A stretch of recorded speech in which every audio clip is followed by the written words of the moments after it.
Hello and welcome to Charge Electric. Now you join me today on the outskirts of Exeter as I'm on my way home from work in the Kia e-Niro.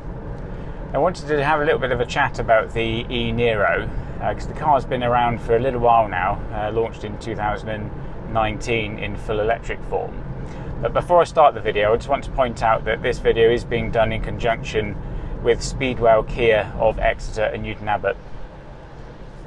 So the e-Niro, when this car first launched in 2019, following on hot on the heels of its sister car, the Kona EV, at the time there was nothing really electric car wise quite like it.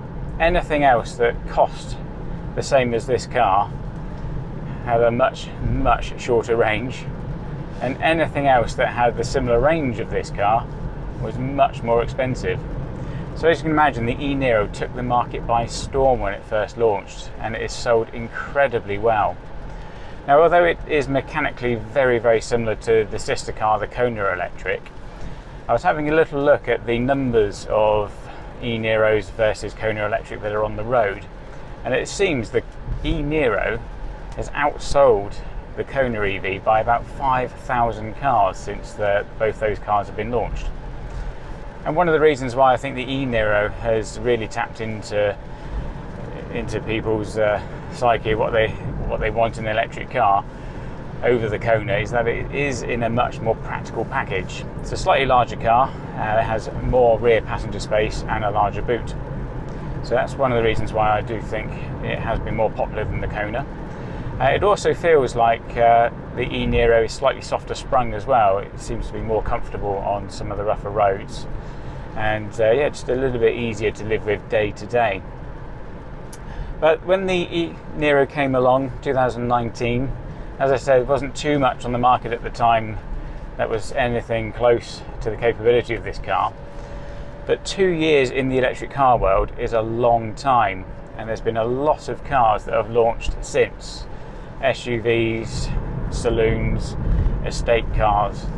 And I just wanted to have a little chat about whether the e-Niro, compared to the current crop of electric cars, is still relevant.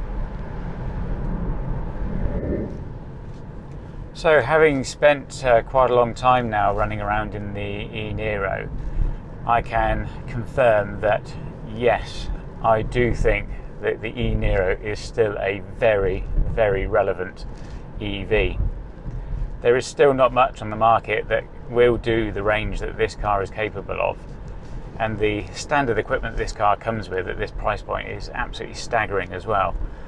Just check out the equipment list online and you'll see what it comes with as standard. That on most manufacturers you have to pay a lot of money for this kit list.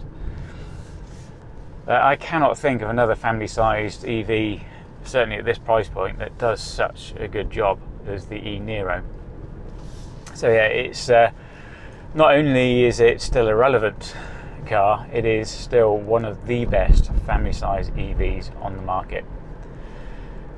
Now I'm halfway home to Torquay now, and the efficiency that I've got is now showing 5 miles per kilowatt hour.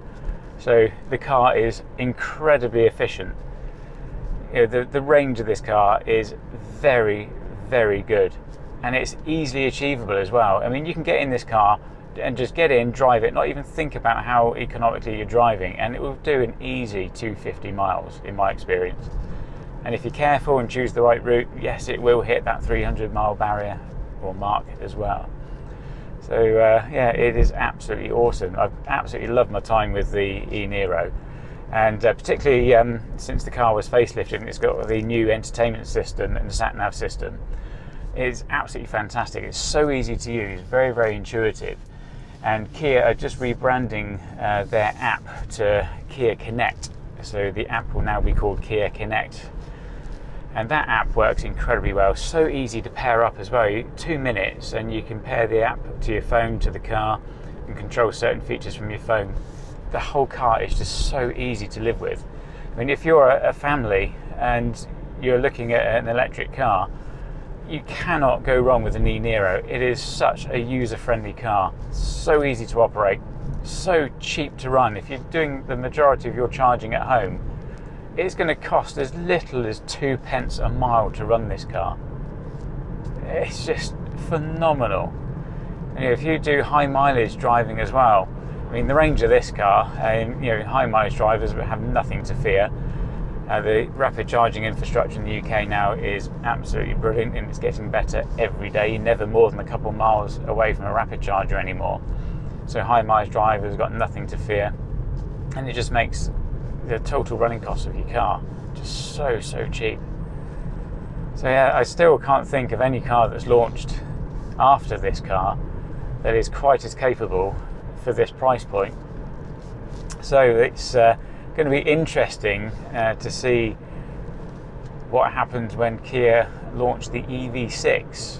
But actually it has launched now. We can take delivery or take orders for the EV6 now, and I think EV6 is about to hit showrooms very shortly, and that will just move the game on a little bit further. It's a bigger vehicle than the e-Niro, so not everyone wants a car quite the size of the EV6. It is quite an impressive sized car, but Kia do seem to be right at the forefront of electric car technology, and the fact that the e-Niro 2 years on is still right up there as one of the best EVs on the market that you can currently buy bodes very well for their future range of electric cars.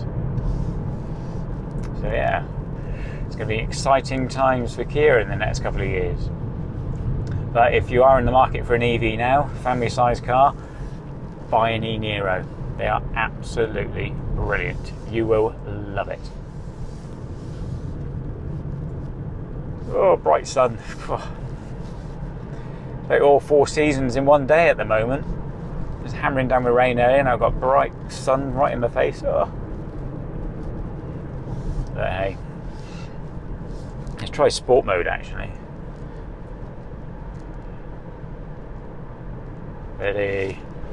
Way! God blimey. See, 200 horsepower going through the front wheels. Yes, it's a family EV, but boy. Whee! Oh, you can have some fun with it as well. I tell you what, you can embarrass a few hot hatches away from the traffic lights in this thing. So yeah, buy one. It's great. And there could well be one big advantage that the e-Niro also has over its main rivals at the moment. And you may be aware that the new car industry is struggling with supply of new vehicles at the moment, with some manufacturers quoting lead times of well into 2022, and some of them even quoting 2023 now. But if you were to contact Speedwell, Kia, Exeter or Newton Abbot right now and wanted to know the availability of a e-Niro 4 Plus or 3, or with the big 64 kilowatt battery, they can actually have you in a car within 10 to 14 days. Incredibly quick turnaround. There are Kia e-Niros available for almost immediate delivery, but numbers are limited. Not the numbers that they were pre-COVID, but they are there. So if you are seriously thinking about an e-Niro, I highly recommend that you contact Speedwell Kia in Exeter or Newton Abbot quickly before they disappear, because once those cars have gone, you will be looking at around about March, April next year to get one. So if this is top of your shopping list, contact Speedwell Kia, Exeter and Newton Abbot, and they'll get you in a car within 10 to 14 days. How incredible is that? Anyway, I hope you liked this little video on the e-Niro. And yeah, if you end up buying one, then I'm sure you'll absolutely love it. It does a brilliant job. But thanks for watching, and I'll see you on the next one.